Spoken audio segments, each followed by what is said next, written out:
So we're jumping off where we left off last week. Because this was such a rich subject that we wanted to, we only covered physical really. We started to get into mental. Where we left off was related to choices, decision-making, the stagnation around decision-making and such, and the fear that can come if you've made a few bad decisions in a row, then you can get paralyzed by making the wrong decision again or something. So that's, I went back and looked at the video to kind of see where we were with this. But before we jump back into that, any awarenesses from this week related to this stuff that we started playing with? I think I was acting that out while y'all were talking about it. When I didn't make the meeting, and I thought I was going to finish. Yeah. FYI, my sister biases are negative. No. Awesome. Yes. Yeah. Awesome. That's definitely good news. Yep. Yes, sir. I think sometimes there's an orientation, trigger, past experience, habits, conditioning, not wanting to reoccur pain again, or the negative, whatever way we say about it. I want to throw another perspective. You're talking about, before you jump in, you talking about the fact that as humans, we move towards pleasure away from pain? Just that basic premise? Not so much pleasure, but to avoid pain. Yeah, not that we're seeking pleasure. Sometimes we do pleasurable things to avoid pain, but just the moving away from pain. So the perspective that I've been aware of is we can move away from lightness. We can be afraid of goodness. We can be afraid of opportunity. We can be afraid of being beautiful. So I want to just pay attention. There's sometimes, I'll speak for myself, I've learned that I'm undeserving of goodness. I'm sometimes more troubled when I'm feeling good and things are glowing and flowing than when I feel familiarly, sometimes near shame. I don't like the feeling of shame. It's a very familiar one. Right. So what's also unfamiliar is going into the light. Being just the opposite, that seems to be the source of the pain, learning to accept compliments, learning to allow receptiveness for help, learning to acknowledge and swallow achievement without, it won't last. It won't be there. Even being so afraid, creating a self-defeating pattern to goodness, sabotaging. Yeah. Yes? I just think that happens to a lot of people. It's human, Mm-hmm. no question. Yes. There's varying intensities. You know, think about the analog of human. Mhm. There's varying intensities of that. I Some of us wasn't can. lessening the gravity of it. I No, no, just no. was saying. No, like, you're right. Yeah. No, I mean, I'm acknowledging that what you're saying is right. And the intensity can be very, based on circumstances or based on the individual, the filters that they perceive the world through. Mhm. But yeah, there's a lot to that where we can have fear of failure and simultaneously have a fear of success. Yeah. I'm just writing down all what y'all talked about last week, and Go watch the video. It kind of, this is the problem. The mental part gets out of balance, it seems like to me, because I've always been, even when they did one of those profile tests for, see if you could, how you act and whatever. My backup is analysis. If I go into stress, I wanna go back into the analysis, cause that's where I'm comfortable, I wanna go there. But that's where all the problems are created, you know, the judgments, the confusion, doubt, question, all that comes there. And to me, when I heard you talk, and what was ringing true for me was, that's getting really out of balance, where the mind is trying to take over from the heart and the gut and everything else, you know, and the mind's just going crazy with the what ifs and whys and all that. Right, the And- awfulizing and the Yes. catastrophizing, and, I mean, that's where we pretty much ended last week, Yeah, was with the looking at the woulda, coulda, shouldas. woulda, coulda, Yeah. shouldas, right? Shouldn't all over And ourselves, yeah. shouldn't all over ourselves. Mhm. The idea was, you know, when we're looking at a particular issue, we wanna be able to see the whole picture. We wanna see worst case, best case, for sure. And even, you know, if we do a Socratic method, we're gonna look at like way best case, like over the top, over the moon best case, and absolute catastrophe worst case. And know that somewhere between these is the truth, is gonna be what actually happens. And so if we can accept, obviously if if the wonderful world of Disney shows up, then we're good. But if if we can frame ourselves to where we can see that worst case scenario and trust that we can get through it, then everything from there back is gonna be some measure of better. And that could be a strategy to help with that analysis paralysis.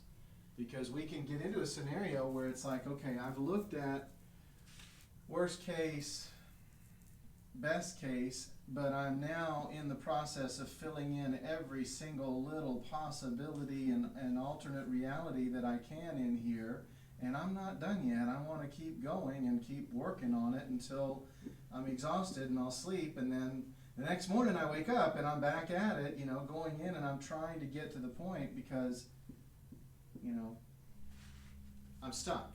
I'm bouncing back and forth. I can't make a decision. It has nothing to do with the analysis.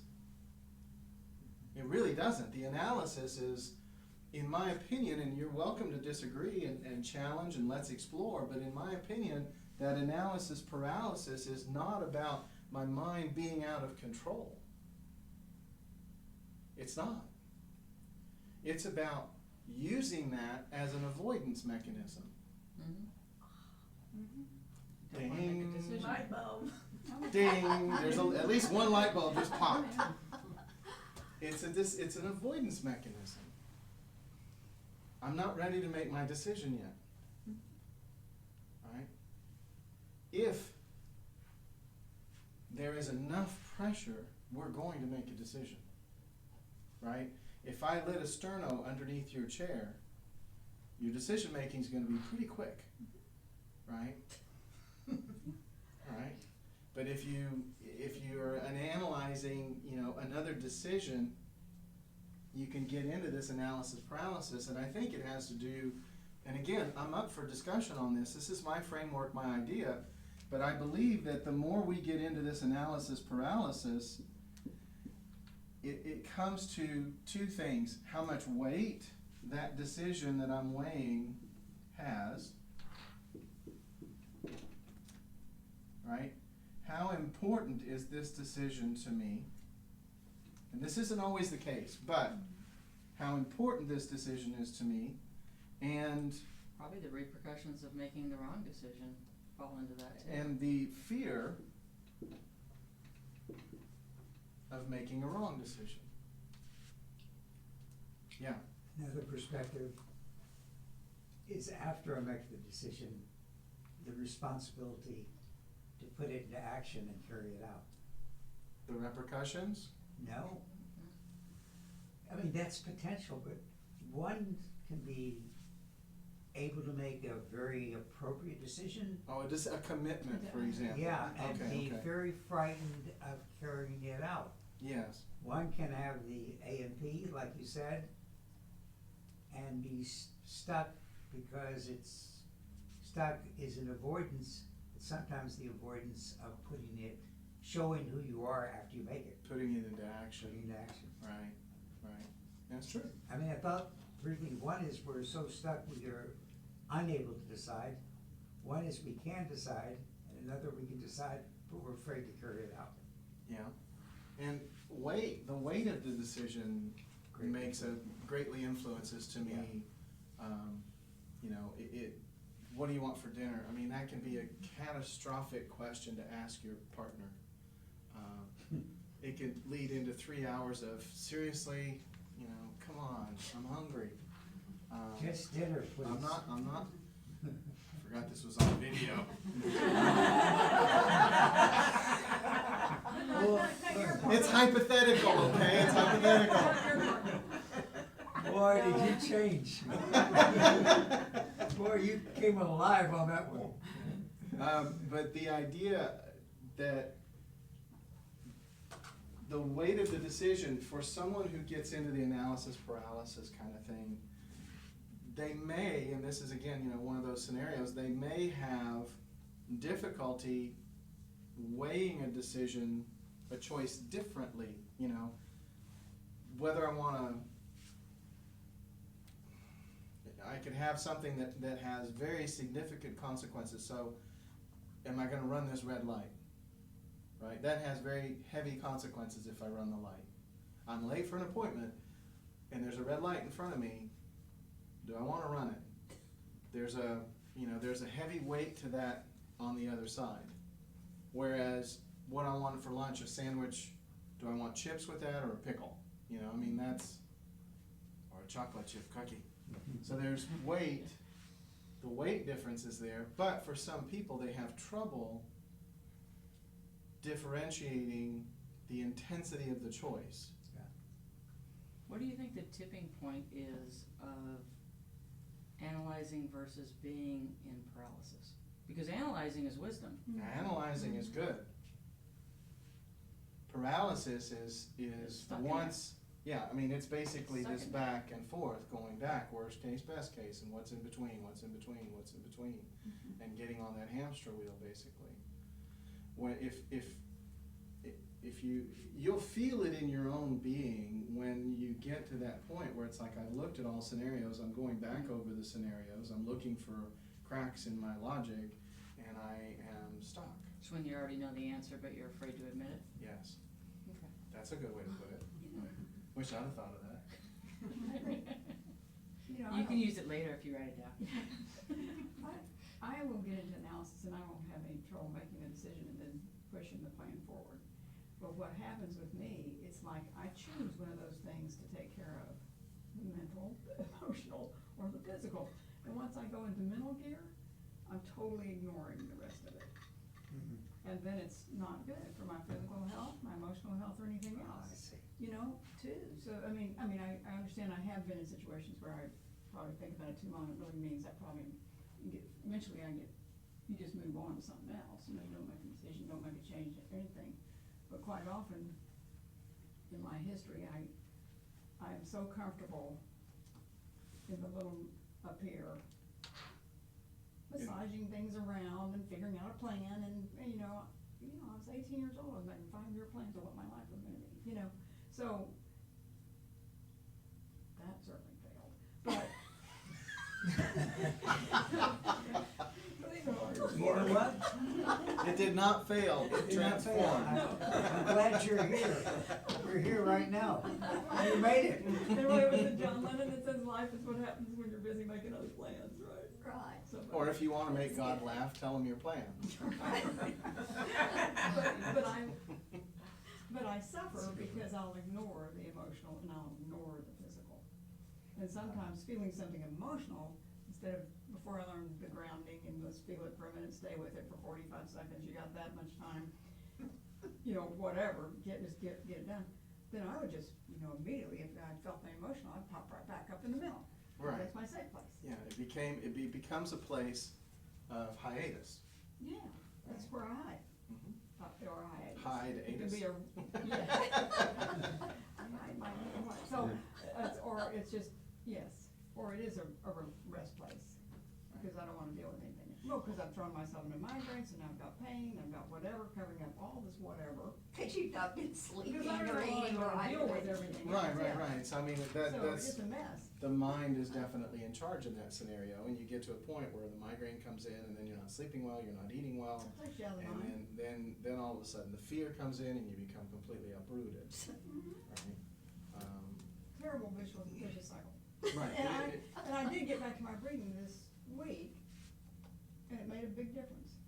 When I told you I got jumped off the edge, once I kinda went back to what Chris had been teaching us, and the breathing and the grounding and everything, that made, I could feel the difference. I could feel the difference.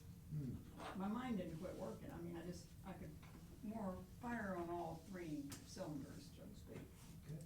Something that came up for me this past week, I guess within the past week or so, you know, you hear me talk about trigger patterns tools where something triggers us, we move into a pattern, a behavior, a thought, that kind of thing, feelings related to this trigger, and then we use some kind of tool to settle, right? And this is something that I've been working with for quite some time, and I hadn't seen other, you know, basically the idea is once you identify the trigger and you see the pattern happening, the goal is to, once you've settled out of a trigger, is to put a break here and basically question where is this coming from and learn from it. And as you build a library of awareness, then that starts to take the fuel away from the trigger and settle things. So the trigger doesn't go away, but the amount of energy that you're giving it starts to settle, right? That's the base model that I work off of. What I ran into this week, which I thought was just amazing, and you know, because once you have this, and I'll finish this. Once you have this library, you get a chance to have a decision block here, basically that says, okay, I'm getting triggered. I'm aware of what's underneath here. Is this about me or not? If it is, great, run your pattern, do what you need to do. But more often than not, it's not, and you can eject it. Right? And but what I was seeing, and this is what you're talking about, I think. Something triggers, we start to run our pattern, and then we don't get to use our tools, we end up looping back into a trigger. And so it's like if something triggers me into anger, right? I feel defensive and I start to get angry because that's my protection mechanism, but instead of dealing with it and settling it down, I get angry that I'm angry. Oh, that escalates me a little bit more. And then I start to get more uprooted, then that just starts that loop. And so I keep triggering myself. So what you're describing, like if you know, and how we get there can come from a myriad of places, but if you start to feel anxious, and then you know you get triggered and something triggers you, you start to get upset, you feel anxious, your mind starts going with that. And then you start feeling the pain of the migraine, and all of a sudden, you know, the tension, and all of a sudden you got fear going, and boom, there's another trigger, and then here we go again, and all of a sudden, you're off in orbit, right? Does that make sense? We all do this in one way or another. But this, you know, through these conversations, I mean, this helps me evolve too. You know, as far as my awareness and the tools that I'm able to bring when I'm doing therapeutic work, because, you know, through the conversations and through these, you know, this work that we do in here together, you guys are really beneficial in the sense of how I go about my perspective shifting and my awarenesses. Yeah. A thought that I had was trigger pattern tools to settle, then I created another awareness. Sometimes if, let's just say, it brings up undeservability, and I calm it down, and I can settle it, and restore myself out of a reactive pattern. And I'm also not anxious. What I'm starting to say is, what is the most deservable thing I could do for myself right now to write a new story? So that I just don't settle. Settling is critical, because without being settled, I can't create anything. I'm in a reactive mode. Right. But to just be aware that I can be settled isn't, in the long haul, enough in certain situations. Well, that's why there's the question mark. That's where we start to look inside and see, where's this coming from really? And what do I want to do about where this is coming from right now? Yeah, yeah. Well, not only right now, but I mean, how do I resolve this? I mean, the easiest example I can use is, because of the bullying that pretty aggressive bullying that I experienced as a kid, I didn't realize this, but somebody cutting me off in traffic felt like I was being bullied. Sure. So somebody cutting me off in traffic was the trigger. The pattern was to feel victimized and bullied again. And until I realized that, until I connected to it, my tool was anger. I would get angry, I would get aggressive. And then as they backed down and got scared, or this guy's crazy or whatever, then, I would win. You get it over with. Yeah, basically I would settle, but the tool wasn't healthy, and I mean, it just wasn't good. Yeah. But, for me or anybody, but and I never hurt anybody, but it was, I'd get pretty irritated. One event happened where I got this guy, he was very reckless, and I got him pulled over by the state troopers. I had to follow him through several counties to do that, but I got it. It felt good, but at that point I was like, wow, that was intense, and started looking, and that was when I realized, wow, this is about the bullying. This is about the stuff that I endured when I was a kid, where I was victimized. And in that, I recognized that the trigger was from the bullying, and the pattern was because at some point in my, when I was 12, basically I started training and getting more angry and training my anger, and I got to the point where nobody was gonna bully me anymore. And so, that understanding gave me that decision block here that basically said, is this about me or not? And somebody cuts me off on the road now, I see, 99.9 times out of 100, it has nothing to do with me. So I'm able to eject it and say, they didn't see me, they're in a hurry, whatever it is, it has nothing to do with me.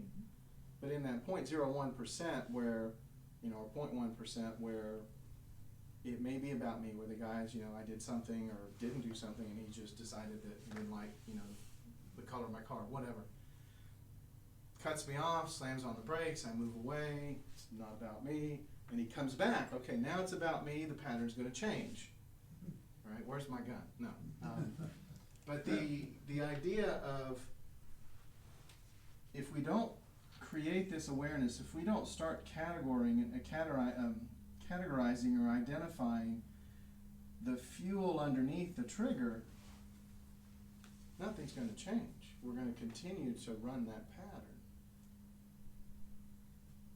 And the pain of not settling, right? We get into this loop, the trigger pattern, we keep triggering ourselves without that grounding, without that ability to settle.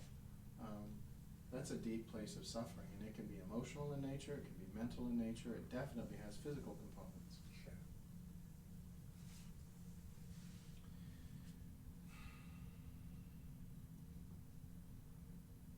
A lot of times, going back to the weight thing, a lot of times we're stressing over decisions that really don't matter very much. And we put a lot of weight into them.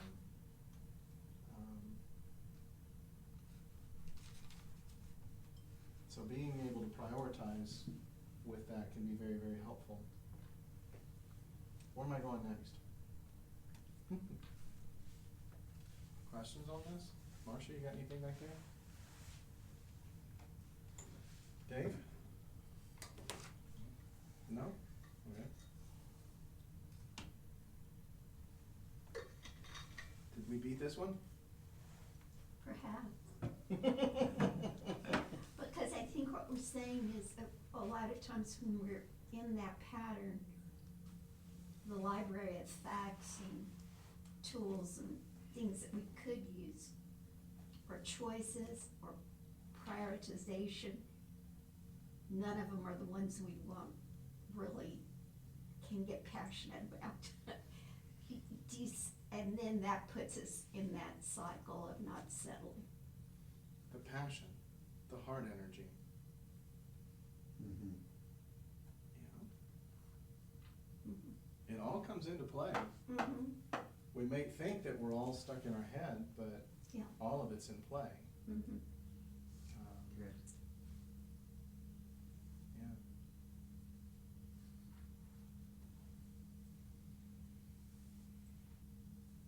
Okay, so uprooting, we're going to go back into the uprooting scenario here. And I'm almost fearful that I left something on the table here in our conversation, but we'll see if we can pick it up. So we've covered the physical last class. We just covered mental. Is there anything left on mental? Doubt, judgment, confusion, failed expectation. I don't remember if I said this before last class. One of my favorite sayings about doubt is, if you're going to doubt something, doubt your limits. Mm. Good. I like that one. So if we go into emotions, we've got emotional hunger. We're gonna put, because what Alice said, we're gonna put passion up here too. I need to start wiping some stuff out.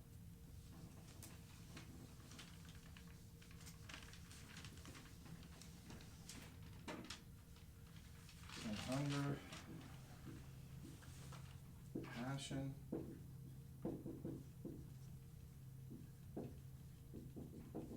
emotions. What else? Fear.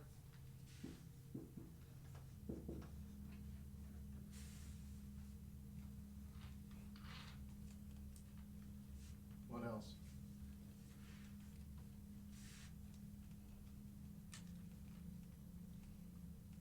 And we can put Isolation is, oh, it's already open there, yeah, you have that.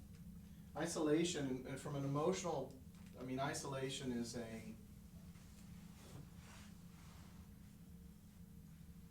it can be physical, mental, or emotional. I could be disconnected intellectually, maybe if I'm in a room full of mechanics and I'm an artist, as an example, that can feel mentally disconnecting because I can't connect with them on the same thing. Emotionally disconnected, if I feel a disconnect from somebody that matters to me, right, from an isolation perspective, or physically isolated. If I look at emotions, just emotions without a context of judgment. Happy, sad, mad, glad. Those are things, are some things that are the capacity for human beings to feel. And the context of what each of those are has its own story. So, Jeannie, before she left, put something out on the floor that I was interested in kind of exploring in here was, and I wish she was here to help elaborate, but fear as because what we're trying to explore is uprooting, right? What is uprooting? So, an emotional hunger can be uprooting. I'm starving for attention or something like that. Emotional passion can be uprooting. It can also be grounding. Really, any of these can be uprooting or grounding. Yes. But we're exploring what can uproot us, right? And so fear obviously can be uprooting. It can also inform and ground. Very much so. So an example of that is that if I have fear of the unknown, that can be paralyzing.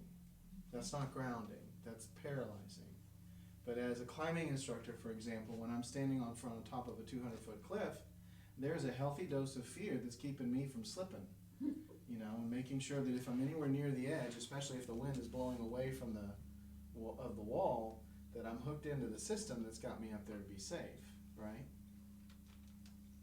And so fear can be an ally, it can be a support system, it can be a grounding to keep me aware of my circumstances. I've gone far enough, this is my limit. Yeah. I was thinking Yes. of when she was saying that, I was thinking about how would I, you know, define that? But she said she is grounded except for, she was still fearful, but she was feeling grounded. Mm-hmm. And I was thinking that goes back to the acceptance. Mm-hmm. You're grounded, but you accept that there Fear. might still be that fear of the unknown, and you just accept it, so you're still feeling comfortably grounded. Yeah, so that would, acceptance and trust. So that would be a way that could manifest, where I have a situation that I'm fearful of, there's caution, there's awareness, but going back on the top of the cliff, I'm up there, I've been trained, I have good gear, I trust my gear, I trust my instincts, and that fear is there to keep me alert. Right? I'm not paralyzed by it, I'm not hugging the wall and saying, oh my God, I can't do this. Or even if you know something is going to happen, but you don't know what it is. You know, you're accepting that something is going to happen that's out of your hands. So, pet's sick. Yeah.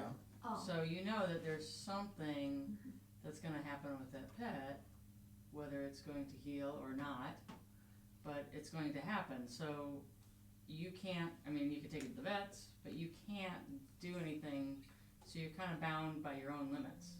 Right. So you just accept it for what it is. Right. And that does become, when you go into acceptance, you're going into a place of grounding, you're going into healthy boundaries. This is like when my cat was sick, I was watching him.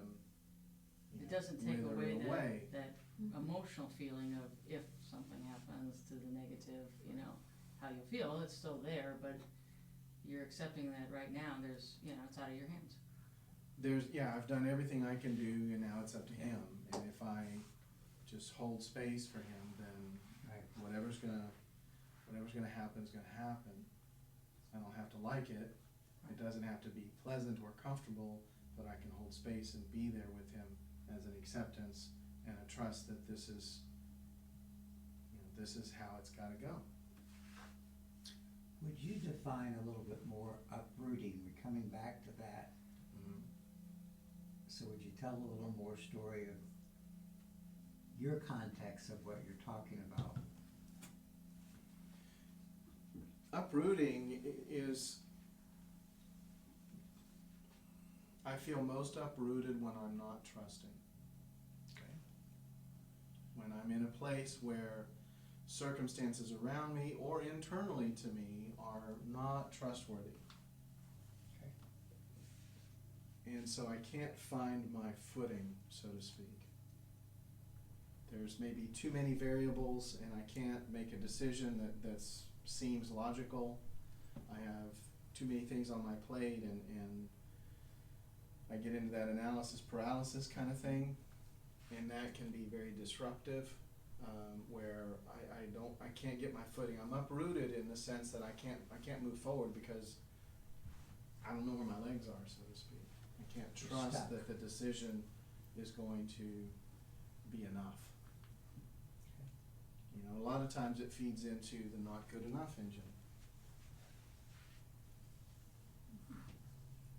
where whatever decision I make is not going to be good enough, so what's the point of making it, right? But there's to me,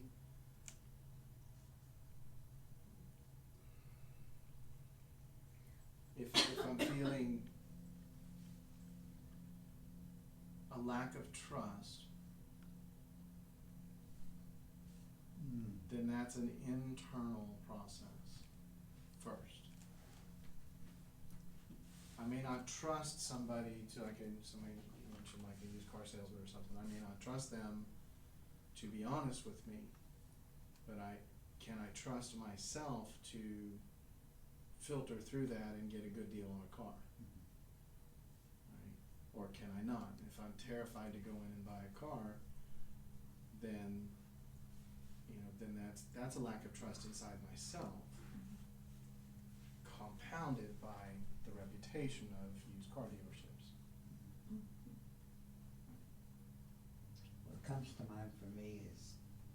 trust is directly connected.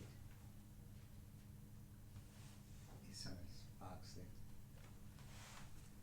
Talk amongst yourselves. To safety. Good, how are you? Without trust, I'm unsafe.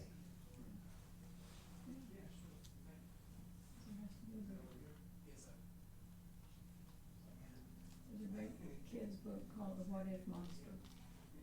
And I think that when you talk about analysis, you know, being wisdom, you analyze things, you make a choice and everything, but you're getting all this, gathering all this data and everything else, it's when that, you've got all that, you're right there, and then the what if monster comes in, you know. I was saying, Chris, there's a great kid's book called The What If Monster. So after all the analysis, you really make your decision, and then the what if monster, what if I move and the kids don't like me in that school, what if, you know, it's a kid's book, so what if I try to play ball and I can't, and they laugh at me, what if I do this and they laugh, and that's, you know, for me, when I have something tie me up, it is typically, it goes back to childhood, it goes back a ways, it's some script we heard somewhere along the way, it wasn't a script we heard when we were 40 plus, it, to me, No, it's that patterning. it's, yeah, it's I mean, that, it's patterning. it's whatever, Mhm. you know, you're 1 of 7 and you get the, this is the pretty one, this is the smart one, this is the whatever, you know, you all get your label, Right. and, You, the kid with the face. Come here. You the kid without a face. by the time we get to the Kid with 7th, all the you're arms and old, legs. what's the name? But that what if scenario, Yeah. if we get paralyzed into the what if scenario, then there's a lack of trust. Yeah. Like, what if I'm moving to a new school and they don't like me? Yeah. Well, that's a lack of trust that I have what I need to be likable. Mhm. Right. And of course, the second half of that book takes them through the same, all those little kids through the same scenarios, like, but what if, What you if know, they do? they like, what if Yeah. this, what if that, you know, Right, right. So I was thinking, state it the opposite way. Right, There's still, the thing is I can, that's a rationalization. yes, that's, Yeah. Right, so in that book, and I haven't seen that one, but that's a cute one. it sounds like you can have the negative what ifs, I'll call them negative, but they're just, Yeah. they're restrictive what ifs. And then you can have the positive what ifs, but that's rationalization. If I don't have the trust to accept Right. that rationalization, if it stops here. Yeah. It just hit me why, if I can use this generalization, we all have to be afraid in some way of life. And I'm really relating growing up, I would have to personalize everything very young, whether I wanted to or not, because I wouldn't survive without my parents, very young. Right? So I would have to believe whatever was the mirror is true. Because that's the only way I could make it. I can't make it as an autonomous person at 2, 3. Right. So I'm gonna swallow, whether I want to or not, all kinds of conditioning and stuff. And I'm gonna learn to be afraid by growing up in the world. Yeah. Because everything I swallow that may not fit is essential for me to live. At that point in time, children, they're survivalists. Yes. They're adapters. They'll adapt to whatever circumstances they find themselves in. So if you tell them that they're the best person on the planet and they're amazing and they're wonderful and they can do nothing wrong, that's just as damaging as somebody who says, you're worthless and I can't believe I had you, and all that kind of stuff. Yeah. Right. I mean, I grew up for an extended period of time where I was hearing, you were a mistake, you were an accident, I was too young for my mom. Oh. And, that weighed on me. But yeah, I mean, it can, children come in with Wu-Ji, with full potential, everything is possible, and then we get kind of molded in some ways, both externally and then internally, because young children, because they're so dependent on the outside world, like Richard was saying, there's this internalization of everything. And so if mom and dad get a divorce, it's got to be my fault because the world revolves around me for a young child, right? And that can be very painful and difficult. But if you think about it, if you look at just a boundary, if the world revolves around me, then everybody is feeding me, right? It's all coming in. I don't have to have a lot of strength here because I'm being taken care of. But as we grow older, we start to ideally become empowered. We start to gain confidence, and we start to grow in our own being, and that becomes stronger here. And as we get stronger here, we have less need for these external influences to complete us. And we start trusting ourselves more and saying, I can do this, right? Right. I remember, in my valedictory speech, high school, I chose a poem, If. Did you say valedictorian speech? Yes. Why does that not surprise me? But I didn't mean that to make an impression. Well, It was no, the but fact it doesn't that surprise me. I was selecting what I thought expressed how I felt about things. Because it wasn't that I felt I was perfect or that I wanted perfection. It was because I wanted to realize that I could be both ways. You know, I didn't always succeed. So the poem I chose was If. Is that Rudyard Kipling? Who wrote that? Yes, Richard. If you can keep your head when all about you are losing theirs and blaming it on you. And then it goes all through that, which is just what we've talked about today. Because it's the if both ways. And then in the end it says, you'll be a man, my son. So you will have grown up. And it's hard to do. We rarely grow up all the way, you know. We have a tendency, thank you, I haven't read that poem, I'm gonna have to go It's look it good. up. It's a great poem. It is.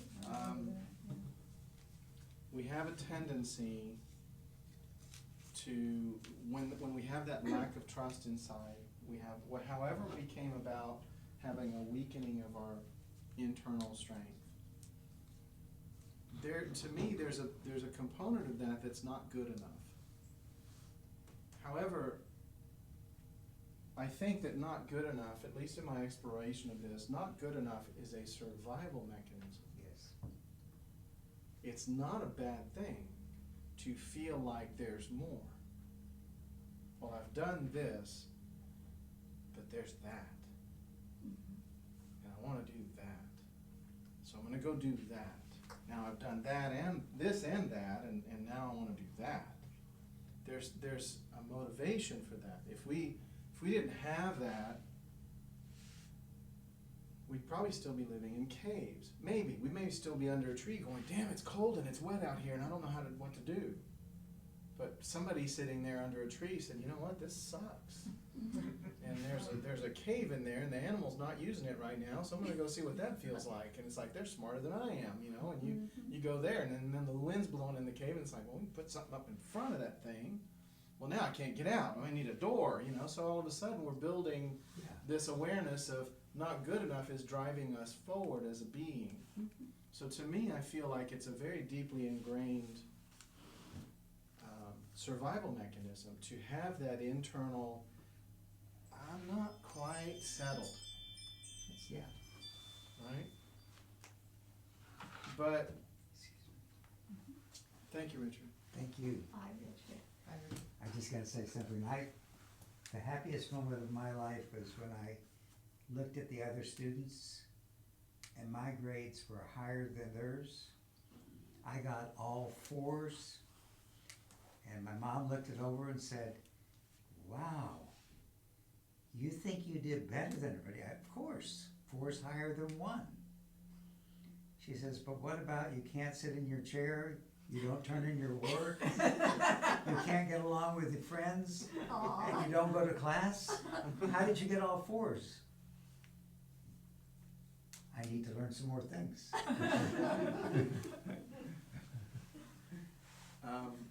And so, to me, that not good enough is an important part of our being able to move forward, to be driven to other, right? To grow, to be challenged, to question.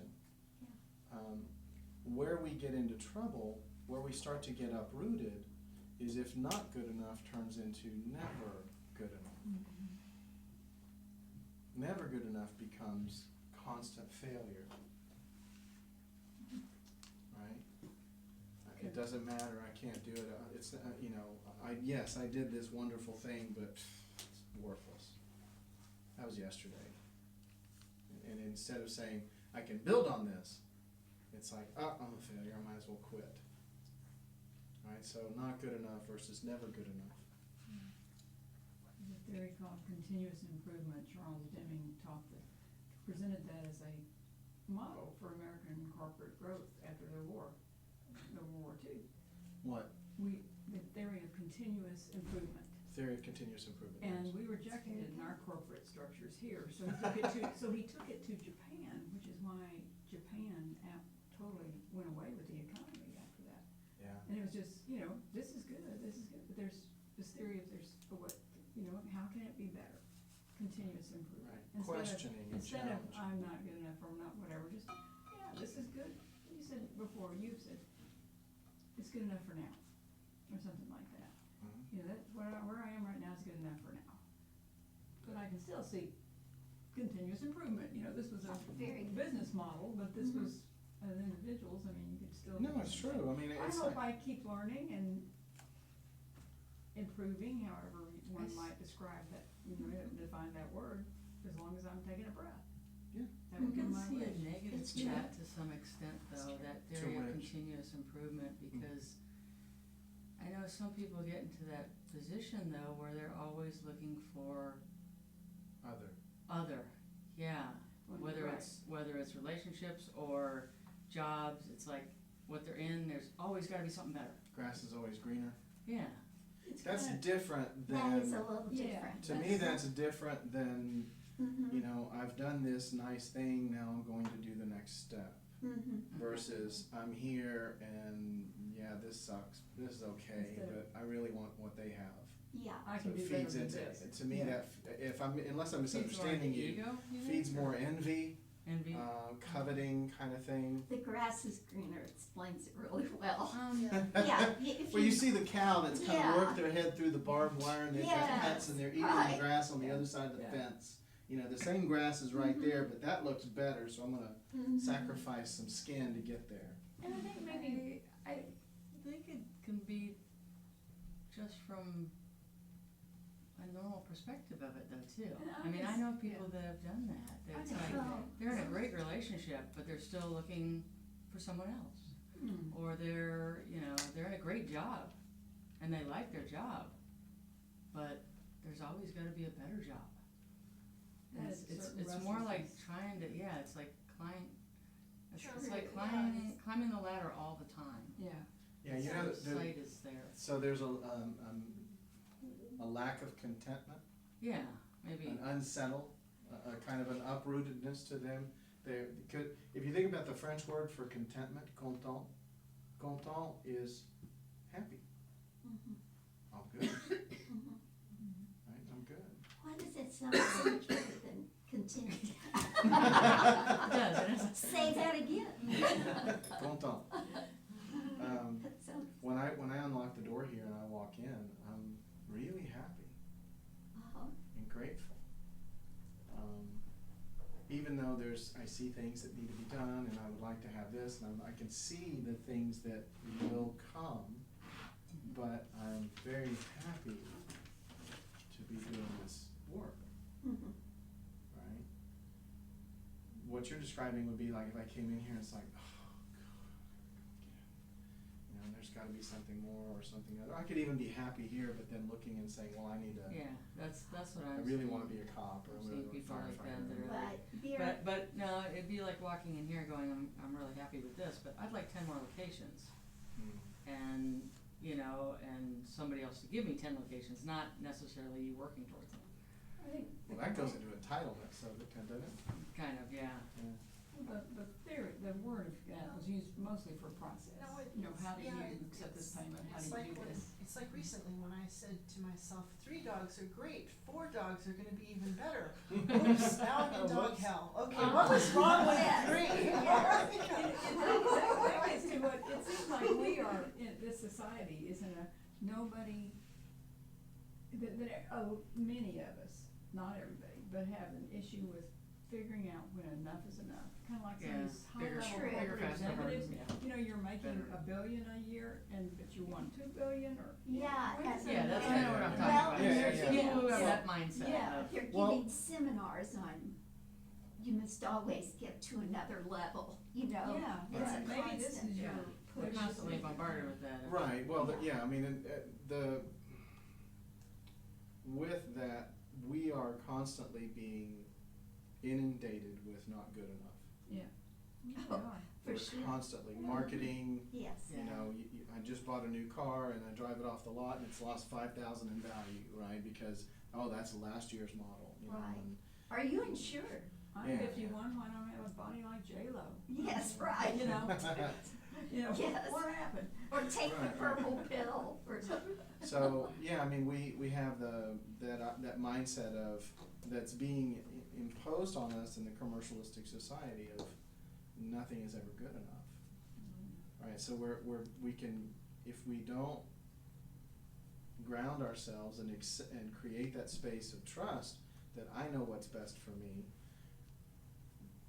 then we're gonna be pulled in by these influencers. Yeah.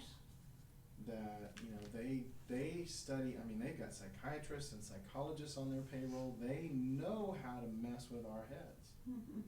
if we allow it. And the ads would say you can have everything, and you can't. There are choices along the way. What's Yeah. right for you? What feels like a. Well, I love, you know, when I saw they took alcohol ads off the air, cigarette and alcohol ads off the air, and then I remember the feeling I had when they allowed pharmaceutical ads on the air, and I thought, oh boy, Oh, terrible. we are in trouble. Yes. And I can't tell you how many doctors I've talked to that have patients coming in and saying, I want this pill, and the doctor's like, yeah, that's not the best one for you. In England, It's they like, still don't allow that. Yeah, they should take those. yeah, I know, but I mean, It's follow the just money. terrible. But just looking at it from our own perspective in Mhm. here, these things can uproot us Mhm. if they know where to hit, Yeah. right? Or hit you And at the all wrong these, time. so if It's somebody's sensitive. feeling self-conscious about their weight, then they see something online that, I mean, whether it's online or on TV or whatever, on the radio, that's talking about weight loss, now all of a sudden I have this feeling of, I really need to lose weight. Or if I'm, you know, whatever, I mean, that's just one example, but it creates this erosion of our grounding. Yeah. And it's a subtle and slow process, but it definitely erodes our sense of self and our sense, if our sense of self is eroded, then our ability to trust ourselves and our decision-making and our boundaries is going to be challenged. And I think you've said this before, it's acceptance, it's just acceptance, where we are, yeah, there you go. Yeah. This is, you know, whatever this is what I came in with, and there's a limit to what this can do. But there's also a limit to what this can do, it can be, I mean, in Yeah. both ways, you know what I mean? It's also a gift, that we can do something with this, that we came in, but we can't do everything, cause this is what we got. Right? There's a song about that. It's what you do with what you got. Yeah. Never mind what you not. Something like that. It was cute anyway. Whatever. Questions?